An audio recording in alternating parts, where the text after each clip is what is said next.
ఆషాఢ మాసం సందర్భంగా మన కాసం ఫ్యాషన్స్ కిలో చీరలు కొనండి, అరకిలో చీరలు ఉచితంగా పొందండి. Welcome to T20 news. Parliament సమావేశాలు 6వ రోజుకు చేరుకుంటున్నాయి. ధర్మేంద్ర ప్రధాన్ రాజీనామాతో సమావేశాలు సజావుగా సాగే అవకాశం అయితే కనిపిస్తోంది. నీట్ పేపర్ లీక్, విద్యార్థులపై లాఠీచార్జ్ అంశాలపై విపక్షాలు వాయిదా తీర్మానాలు ఇవ్వబోతున్నాయి. ఇండి కూటమి నేతలు ఖర్గే ఛాంబర్లో సమావేశమై వ్యూహరచన చేయనున్నారు. పేపర్ లీక్ బిల్లుతో పాటు విద్యా సంస్కరణలపై కేంద్రం తన వైఖరిని సభలో వివరించనుంది. పబ్లిక్ పరీక్షల అక్రమాల నిరోధక సవరణ బిల్ 2026 ను లోక్సభలో కేంద్రం ప్రవేశపెట్టనుంది. పేపర్ లీకేజ్లు, పరీక్షల అక్రమాలకు పాల్పడిన వారికి కఠిన శిక్షలు విధించేలా కీలక సవరణలు చేసింది. సాధారణ అక్రమాలకు 10 ఏళ్ల జైలు శిక్ష, 50 లక్షల వరకు జరిమానా విధించనున్నారు. పేపర్ లీక్ ముఠాలకు 10 కోట్ల వరకు జరిమానాతో పాటు ఫాస్ట్ ట్రాక్ కోర్టులో విచారణ జరగనుంది. 3 నెలల్లోనే కేసుల విచారణ పూర్తి చేసి తీర్పు వెలువరించేలా నిబంధనలు తీసుకురానున్నారు. అరకు ఎయిర్పోర్ట్ ప్రారంభోత్సవానికి గిరిజనులు ఘన స్వాగత ఏర్పాటు చేస్తున్నారు. ప్రధాని మోదీకి స్వాగతం పలికేందుకు 13,000 మంది గిరిజనులు థింసా నృత్యం చేయబోతున్నారు. అల్లూరి, పార్వతీపురం, మన్యం జిల్లాల కళాకారులు రిహార్సల్స్ లో పాల్గొంటున్నారు. గిరిజన సంస్కృతి, సంప్రదాయాలు ఆవిష్కరించేలా ప్రత్యేక ప్రదర్శనలు ఏర్పాటు చేస్తున్నారు. అరకు పద్మాపురం గార్డెన్స్ లో థింసా కళాకారుల సందడి నెలకొంది. అల్లూరి సీతారామరాజు ఎయిర్పోర్ట్ ప్రారంభోత్సవానికి ఉత్తరాంధ్రలో సంబరాలు మొదలయ్యాయి. ఉత్తరాంధ్ర కళలకు రెక్కలు నినాదంతో ఇవాళ రంగవల్లుల పోటీలు నిర్వహించనున్నారు. భోగాపురం ఎయిర్పోర్టు పారిశ్రామిక ప్రగతి, ఉపాధి, పర్యాటక అభివృద్ధిపై అవగాహన కల్పించనున్నారు. గ్రామాలు, మండల కేంద్రాలు, జీవీఎంసీ 9 జోన్స్ లో ముగ్గుల పోటీలకు ఏర్పాట్లు పూర్తయ్యాయి. రంగవల్లుల ఫొటోస్ ను సోషల్ మీడియాలో పంచుకునేలా ప్రత్యేక కార్యాచరణ చేపట్టారు. ట్రైనీ ఐపీఎస్ ఉదయ్ కృష్ణారెడ్డి దాఖలు చేసిన క్వాష్ పిటిషన్పై ఇవాళ హైకోర్టులో విచారణ జరగనుంది. తనపై నమోదైన కేసును కొట్టేయాలని కోరుతూ ఆయన పిటిషన్ దాఖలు చేశారు. కేసు నమోదైన అనంతరం ఆత్మహత్య యత్నించిన ఉదయ్ కృష్ణారెడ్డి ప్రస్తుతం పోలీసులకు అందుబాటులో లేరు. మరోవైపు బాధితురాలి వాంగ్మూలాన్ని మహిళా పోలీసులు ఇప్పటికే నమోదు చేశారు. Uday Krishna Reddy mobile phone switch off లో ఉందని పోలీసులు చెబుతున్నారు. ఖమ్మం జిల్లాలో డిప్యూటీ సీఎం భట్టి విక్రమార్క, మంత్రి తుమ్మల నాగేశ్వరరావు పర్యటిస్తున్నారు. ఇద్దరు మంత్రులు వేర్వేరుగా పలు అభివృద్ధి కార్యక్రమాల్లో పాల్గొంటున్నారు. మధ్యలో ప్రభుత్వ పాఠశాల విద్యార్థులకు బ్రేక్ఫాస్ట్ కార్యక్రమాన్ని, సెంట్రలైజ్డ్ కమ్యూనిటీ కిచెన్ ను భట్టి ప్రారంభిస్తారు.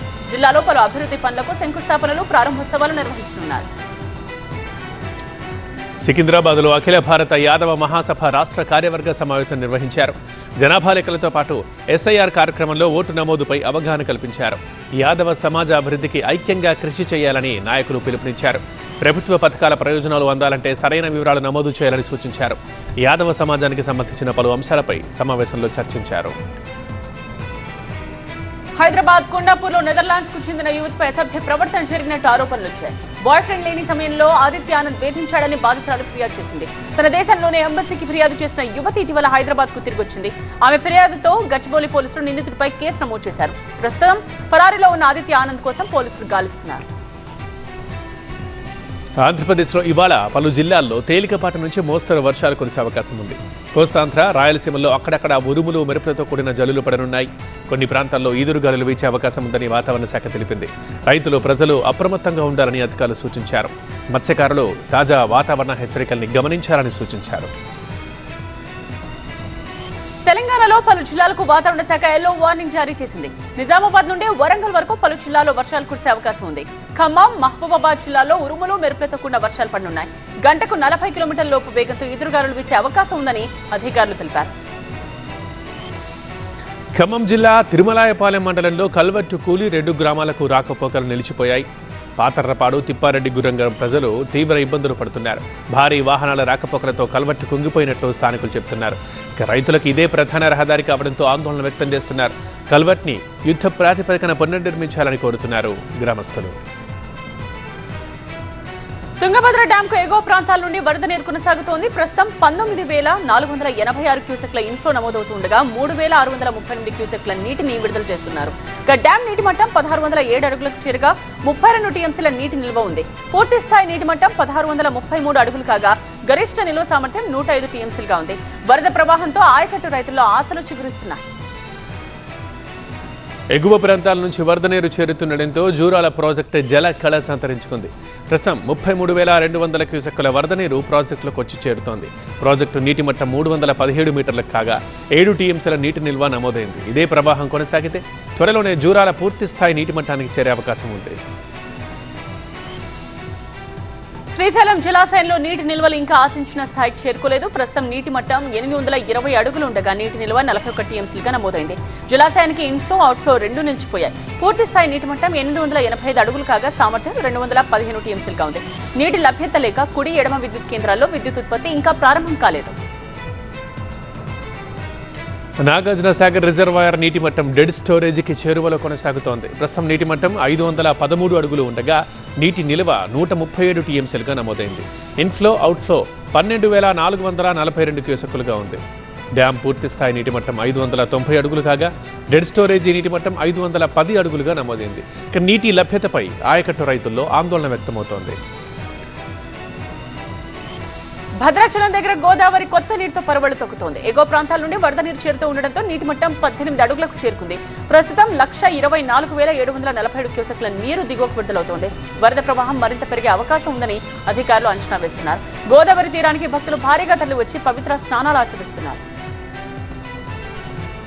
ఎగువ ప్రాంతాల్లో వర్షాలతో గోదావరికి వరద ప్రవాహం పెరుగుతోంది. పోలవరం ప్రాజెక్టు నుంచి దిగువకు 114,243 క్యూసెక్కుల నీటిని విడుదల చేస్తున్నారు. దిగువ ప్రాంతాల ప్రజలు అప్రమత్తంగా ఉండాలని అధికారులు సూచించారు. వరద పరిస్థితిని ఎప్పటికప్పుడు పర్యవేక్షిస్తున్నారు. గోదావరి పరివాహక ప్రాంతాల్లో నీటి ప్రవాహం మరింత పెరిగే అవకాశం కనిపిస్తోంది. బెజవాడ ఇంద్రకీలాద్రిపై శాకంబరి మహోత్సవాలు జరుగుతున్నాయి. నెల 29 వరకు జరిగే ఉత్సవాలు ఏడాది 19వ సంవత్సరంలోకి అడుగుపెట్టాయి. అమ్మవారిని 32 టన్నుల కూరగాయలు ఆకుకూరలతో ప్రత్యేకంగా అలంకరించారు. మరో 4 టన్నుల పండ్లు దేవస్థానానికి చేరుకునున్నాయి. భక్తుల సౌకర్యార్థం 3 రోజుల పాటు దర్శన సమయాల్లో ఎలాంటి మార్పు చేయలేదని అధికారులు తెలిపారు. సింహాచల గిరి ప్రదక్షిణకు అధికారులు అన్ని ఏర్పాట్లు పూర్తి చేశారు. 32 కిలోమీటర్ల ప్రదక్షిణకి 6 నుంచి 8 లక్షల మంది భక్తులు హాజరయ్యే అవకాశం ఉంది. తాగునీరు, వైద్య శిబిరాలు, RFID ట్యాక్స్తో విస్తృతమైన ఏర్పాట్లు చేశారు. 5,000 మందికి పైగా సిబ్బంది, వాలంటీర్లు సేవల్లో పాల్గొంటున్నారు. భక్తుల రద్దీ దృష్ట్యా 221 విద్యా సంస్థలకు ప్రభుత్వం సెలవు ప్రకటించింది. ఖమ్మం జిల్లా మంగాపురం తండాలో తీజ్ పండుగ వేడుకలు ఘనంగా జరిగాయి. గిరిజన సంప్రదాయ వస్త్రధారణలో మహిళలు భక్తి శ్రద్ధలతో అమ్మవారిని కొలిచారు. డీజే పాటలు, డప్పు వాయిదాల మధ్య సంప్రదాయ నృత్యాలతో సందడి చేశారు. అమ్మవారికి వస్త్రాలు సమర్పించి ప్రత్యేక పూజలు నిర్వహించారు. గ్రామ పెద్దలు, మహిళలు అధిక సంఖ్యలో పాల్గొని అమ్మవారి ఆశీస్సులు పొందారు. అంబాజీపేట మండలం కొర్లపాటివారి పాలెంలో వసువులమ్మ తల్లికి ఆషాఢం సారే సమర్పించారు. గ్రామ మహిళలు మేళతాళాలతో ఊరేగింపుగా వెళ్లి ప్రత్యేక పూజలు చేశారు. పసుపు, కుంకుమ, పిండి వంటల్ని అమ్మవారికి సమర్పించి మొక్కులు చెల్లించుకున్నారు. సమృద్ధిగా వర్షాలు కురిసి ప్రజలంతా సుభిక్షంగా ఉండాలని ప్రార్థనలు చేశారు. హజ్రత్ ఇమాం హుస్సేన్ అమరత్వాన్ని స్మరిస్తూ పీస్ వాక్ ఘనంగా నిర్వహించారు. మామిడి కుదురులో 5 కిలోమీటర్ల మేర భక్తి శ్రద్ధలతో పాదయాత్ర సాగింది. వివిధ రాష్ట్రాల నుండి వచ్చిన పురుషులు, మహిళలు పెద్ద సంఖ్యలో పాల్గొన్నారు. పి గన్నవరం ఎమ్మెల్యే గిట్టి సత్యనారాయణ ప్రత్యేక ప్రార్థనలు నిర్వహించారు. ఇమాం హుస్సేన్ మానవత్వం, ధర్మానికి ప్రతీక అని ఎమ్మెల్యే పేర్కొన్నారు. పురాణపూల్ నుంచి గోల్కొండ అమ్మవారికి తొట్టెల ఊరేగింపు ఘనంగా సాగింది. దాదాపు 10,000 మంది యువకులు భక్తి శ్రద్ధలతో ర్యాలీలో పాల్గొన్నారు. పోతరాజుల విన్యాసాలు, ఆటపాటలతో ఊరేగింపు లంగర్ హౌస్కు చేరుకుంది. 25 ఏళ్లుగా కొనసాగుతున్న ఈ ఆనవాయితీలో భీష్మ ప్రత్యేక ఆకర్షణగా నిలిచారు. గోల్కొండ కోటపై అమ్మవారిని దర్శించుకుని భక్తులు తొట్టెల్ని సమర్పించారు. శ్రీశైలం భ్రమరాంబ మల్లికార్జున స్వామివారి ఆలయానికి భక్తులు భారీగా తరలివచ్చారు. స్వామి అమ్మవార్ల దర్శనానికి సుమారు 4 గంటల సమయం పడుతోంది. మనమిత్ర, వాట్సాప్, ఆన్లైన్లో టికెట్లు పొందిన వారికి మాత్రమే స్పర్శ దర్శనం కల్పిస్తున్నారు. భక్తుల కోసం క్యూ లైన్లలో అల్పాహారం, పాలు, బిస్కెట్లు, మంచినీటి ఏర్పాట్లు చేశారు. సామాన్య భక్తులకు త్వరితగతిన దర్శనం కల్పించేలా ఆలయ అధికారులు ఏర్పాట్లు చేశారు. వనపర్తి జిల్లాకు చెందిన రైతు హరీష్ రెడ్డి పట్టుదలకు ప్రతీకగా నిలిచారు. రోడ్డు ప్రమాదంలో కాలు కోల్పోయిన 8 ఎకరాల్లో పంటలు సాగు చేస్తూ 4గురికి ఉపాధి కల్పిస్తున్నాడు. ట్రాక్టర్ని స్వయంగా నడుపుతూ వ్యవసాయ పనులు నిర్వహిస్తున్నాడు. ఆయిల్ ఫామ్, వరి, కూరగాయల సాగుతో నెలకు 50,000 రూపాయల నుంచి 1,00,000 వరకు ఆదాయం పొందుతున్నాడు. ప్రభుత్వం కృత్రిమ కాలుని అందించి తనకు మరింత తోడ్పాటు చేయాలని కోరుతున్నాడు. తిరుపతి అర్బన్ పరిధిలో 65 ఏళ్ల వృద్ధురాలికి కోవిడ్ పాజిటివ్ గా నిర్ధారణ అయింది. ఈ నెల 23న పరీక్షలు నిర్వహించగా 24న ఫలితాలు పాజిటివ్ గా వచ్చాయి.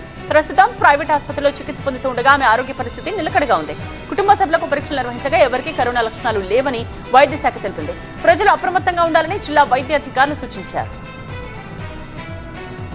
గుంటూరు జిల్లా పెదకాకాని మండలం వెంకటకృష్ణాపురంలో 2 వర్గాల మధ్య ఘర్షణ జరిగింది. రాళ్లు రువ్వుకోవడంతో పాటు కర్రలతో దాడులు చేసుకున్నారు. అసభ్యకర సందేశాల వ్యవహారమే ఘర్షణకి కారణమైందని పోలీసులు గుర్తించారు. ఈ ఘటనలో ఒక బైక్ ధ్వంసమైంది. ఇరు వర్గాలపై కేసు నమోదు చేసి పోలీసులు దర్యాప్తు చేపట్టారు. భద్రాచలం బ్రిడ్జ్ పాయింట్ దగ్గర ఎక్సైజ్ అధికారులు స్పెషల్ డ్రైవ్ నిర్వహించారు. కారులో తరలిస్తున్న 101 కిలోల ఎండు గంజాయిని స్వాధీనం చేసుకున్నారు. సీజ్ చేసిన గంజాయి విలువ సుమారు 56 లక్షలుంటుందని అధికారులు తెలిపారు. అక్రమ రవాణాకు పాల్పడిన 4గురిని అరెస్ట్ చేసి రిమాండ్కు తరలించారు. గంజాయి తరలిస్తున్న కారు 5 సెల్ ఫోన్లను అధికారులు సీజ్ చేశారు. మియాపూర్లో డబ్బులు రెట్టింపు చేసిస్తామని చెప్పి 20 లక్షలు కాజేసిన విదేశీ ముఠాని అరెస్ట్ చేశారు పోలీసులు. కెమికల్స్తో నల్ల కాగితాలని అసలు నోట్లుగా మారుస్తామని నమ్మించి బాధితుని మోసం చేశారు. 2 విదేశీయుల్ని అదుపులోకి తీసుకుని 10 లక్షల నగదు, నకిలీ కరెన్సీ, కెమికల్స్ ని స్వాధీనం చేసుకున్నారు పోలీసులు. వీరిపై గతంలో కూడా మోసం కేసులున్నట్లు పోలీసులు వెల్లడించారు. డ్రగ్స్ కేసులో పట్టుకునేందుకు వెళ్లిన పోలీసులపైకి యువకుడు కారు నెక్కించాడు. ఈ ఘటనలో కానిస్టేబుల్ కి కాలు ఫ్రాక్చర్ కాగా సీఏతో పాటు మరో కానిస్టేబుల్ కి గాయాలయ్యాయి. నిందితుడు సైఫ్ని అఫ్జల్గంజ్ దగ్గర అదుపులోకి తీసుకున్న పోలీసులు విచారిస్తున్నారు. అబిడ్స్ అండ్ అఫ్జల్గంజ్ పోలీస్ స్టేషన్లో హత్యాయత్నం కేసులు నమోదు చేశారు. శంషాబాద్ ఎయిర్పోర్ట్లో పాట్నాకు వెళ్లాల్సిన ప్రయాణికుడు అస్వస్థతకు గురయ్యాడు. వెంటనే అతన్ని ఎయిర్పోర్ట్లోని హాస్పిటల్కి తరలించి చికిత్స అందించారు. అయితే చికిత్స పొందుతూ వికాస్ పస్వాన్ మరణించాడు. మృతుడు హైదరాబాద్లోని గోల్కొండ ప్రాంతానికి చెందిన వ్యక్తిగా గుర్తించారు. ఘటనపై సంబంధిత అధికారులు వివరాలు సేకరిస్తున్నారు. భద్రాచలంలో ప్రముఖ గాయని ఎస్ జానకికి ఘనంగా స్వర నీరాజనం అర్పించారు. తెలుగు రాష్ట్రాల నుంచి వచ్చిన గాయకులు జానకమ్మ హిట్ పాటలతో అలంకరించారు. కార్యక్రమాన్ని ఎమ్మెల్యే డాక్టర్ తెల్లం వెంకట్రావు జ్యోతి ప్రజ్వలన చేసి ప్రారంభించారు. దక్షిణాది రాష్ట్రాలకు జానకమ్మ స్వర కోకిలిగా చిరస్థాయిగా నిలిచిపోతారని కొనియాడారు. ప్రతి ఏడాది స్వర నీరాజనంతో ఆమె గాన వైభవాన్ని చిరస్మరణీయంగా నిలపాలని పిలుపునిచ్చారు. నటుడు నాగార్జున 100వ సినిమా టీజర్ టైటిల్ని ఆగస్టు 29న విడుదల చేసే అవకాశం ఉంది. నాగ్ బర్త్డే సందర్భంగా అభిమానులకు ప్రత్యేక సర్ప్రైజ్ ఇవ్వబోతున్నట్లు సమాచారం. సినిమా విడుదల తేదీపై ఇంకా అధికారిక ప్రకటన వెలువడలేదు. ఈ చిత్రం డిసెంబర్ 2026 లేదా సంక్రాంతి 2027లో విడుదలయ్యే వీలుంది.